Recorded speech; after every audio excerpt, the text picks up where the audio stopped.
as you know, we're doing a series of interviews with different people who've got chairing experience, and having worked with you recently, you being appointed to a chair role that we were recruiting for, we thought it'd be really great to get some of your experience and share it with people. And really, do you want to just kind of talk about your chair experience and who you are first? That would be great. Yeah, oh, thanks, Maria. Yeah, thank you for inviting me.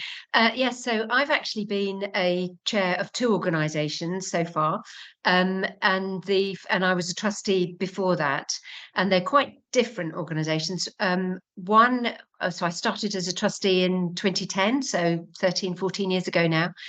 One at that stage was quite a small charity, growing and going through the transition from a founder and friends and family supporting a small charity, sort of almost meeting around the kitchen table. And then when I became chair, we were then setting ourselves up, as grown-ups, really, getting proper governance in place, looking longer term, more strategic planning, building a staff structure. So that was going through rapid growth, and that organisation quadrupled in scope, scale, size, in every dimension. The corporate foundation that I chair is a bigger organisation and has got much more experienced set of trustees. So we've got very good governance, very mature approach to systems and the way the board is run. But then sometimes organisations like that, it's appropriate to take a fresh look and to change things around. So we're actually, since I've come in, we've done a lot of work on introducing things like the concept of a theory of change, looking at how the board work together, board surveys, looking at skills gaps on the board to make sure we've got the right sort of understanding of our beneficiary group, and things like that. Yeah, that's really interesting. So do you think there's anything consistent across the two chair experiences, and what also do you think the differences are? The most important thing I would say is for trustees to understand the difference between being an executive and being a non-executive. You're there to fulfill your legal and statutory responsibilities, make sure that the charity does what its stated objectives are and is run appropriately, but you're there to help the charity maximize its mission, really, and to support the team to make the right decisions and to deliver the right outcomes. You're not there to run it. Rather than, I think you should do this, or why don't you do this, it's just a subtle change to, have you thought about? Just ways like that. So sometimes as a chair, you're almost in a coaching role. Your relationship with the CEO as chair is absolutely crucial. Yeah. And I think the way to achieve that is by spending time. You've got to spend time outside the board meetings, meeting on a one-to-one basis, talking to them, just listening to what's on their mind, because I think it's very easy for board CEOs and the leadership teams of charities to want to give good news to the board. And that's great. We all like good news, but the board want an honest view of what's going on because they want to help. So sometimes it's easier for a CEO to share their concerns or some of the problems that are coming up outside of the board meeting, have a chat. You can advise them perhaps on how best to bring it to the board. So I think that's common across all chair roles, is having a good relationship with your CEO, and that if you can find a way to meet and get to know some of the other people in the organisation, different ways work with different organisations. Some chairs and trustees go in and almost volunteer.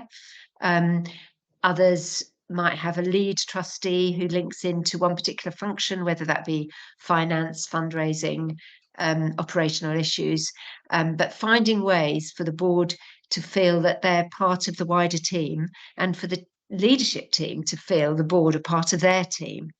I think all trustees, not just the chair and the treasurer, all trustees need to have a good understanding of the finances of a charity. So understand when it's appropriate for them to make decisions, when it's more appropriate for them to step back, whether that's on financial decisions or others. And a tool that helps with that I'm very keen on is a decision-making delegation framework, so that it's really clear what are the matters that are reserved for the board, what are the things that the organisation knows only the board can make that decision, like signing off significant budget changes, an annual budget, maybe changes to strategy, and what are the matters that are down to the CEO and the leadership team to deal with. And that helps prevent, if you've got trustees who are perhaps more in directional mode or executive mode, it also helps to remind them, actually, decisions about individual members of staff or structures within teams, things like that, that's not really of the concern for the board, as long as it's done within our policies in terms of HR and to budget. Great. Oh, that's really interesting, Jo. Thank you. And it sounds like that document that you talked about, the framework, is a really good way of supporting the relationship building between the chief exec and the board and the senior management team and the board, because everybody knows where they are. And once you have that structure and you know your position and roles, it's the human relationship can be much more easily built on top of that, can't it? Definitely. And it can also be used to bring some clarity to the roles of subcommittees. Subcommittees are a great way for a board to add value to the organisation, because you've got a group of trustees, perhaps often who've got particular expertise or experience in an area, maybe grant giving or some aspect of the operation, who can spend a bit of time outside of the board meeting where there's a bit more time to look in more detail. But again, I would be keen for subcommittees to have clear terms of reference, and for them to be composed of a mixture of executives and the board, and for it to be really clear, when are they making decisions, when are they proposing decisions for approval to the main board, and when are they just really a bit of a helping hand, giving a bit of advice to the executive team.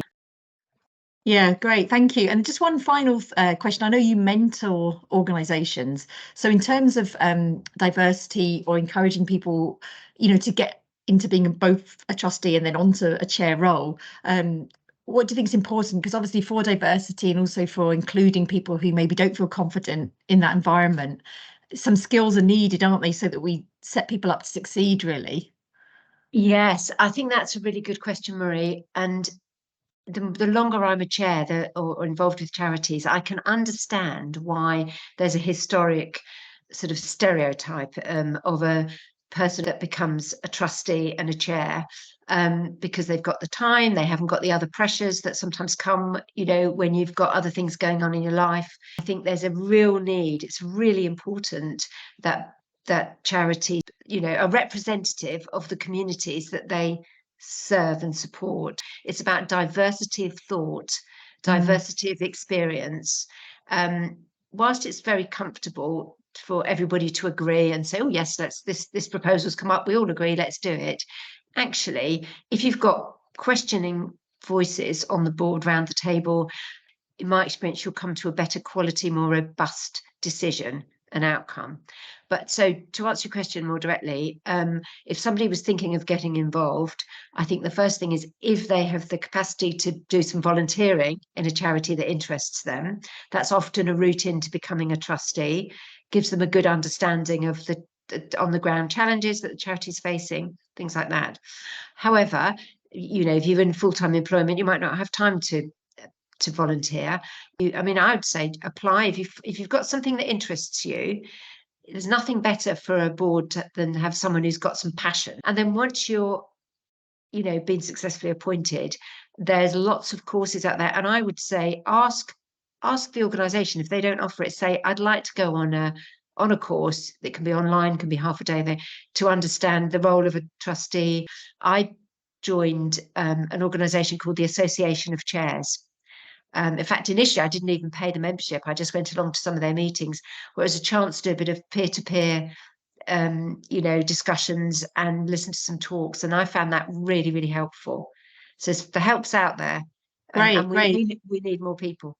Yeah, and actually, Peridot, our director, Grant, is a co-chair of Getting On Board. It's a charity that that helps Yes. people getting on board. So actually we do have lots of information from their website that sometimes we share to first-time trustees, and also they've got lots of courses, free courses all the time. Great. So Yes. thank you very much, Jo. That's absolutely brilliant. Oh, I hope Thank you that's for helpful. sharing your insights. Yeah, and hope, you know, hopefully it'll encourage other people to think about both being a trustee but also chairing, you know, and bringing Do you something know, new. yeah, I think I would add, actually, firstly, it's very fulfilling, you know, being involved in, you know, if you're helping a charity with something that you really believe in, and you know that you're helping them to fulfill their mission, but also you'll get, apart from meeting a whole range of people, you actually get skills and experiences that can help you if you've got a full-time day job as well, that's in an organization. If nothing else, if you're not, you know, if you're unlikely to reach to be on the board of a company that you work in, it certainly gives you a bit of an insight into the sorts of things the board might be discussing, and the dynamics as well.